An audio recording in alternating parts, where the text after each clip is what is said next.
Informasi pertama, saudara, banjir merendam puluhan rumah di Kecamatan Suromakmur, Kabupaten Aceh Singkil. Ya, derasnya arus air membuat lalu lintas di jalan tersebut sempat lumpuh. Tingginya debit air kiriman menyebabkan Sungai Sulampi di Desa Bulusema, Kecamatan Suro, Kabupaten Aceh Singkil meluap dan merendam sejumlah rumah warga di desa itu. Selain pemukiman penduduk, banjir juga merendam jalan nasional penghubung Aceh menuju Tapanuli Tengah, Sumatera Utara. Ketinggian air mencapai setengah meter di sejumlah titik.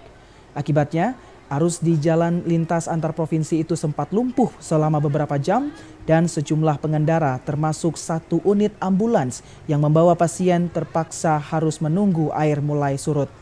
Ambulans yang sedang mengangkut pasien itu akhirnya dapat melintas dengan dibantu sejumlah warga. Sementara itu, banjir yang mulai merendam sekitar pukul 9 malam itu saat ini telah surut. Arus lalu lintas kembali normal dan warga yang mengungsi juga telah kembali ke rumah masing-masing.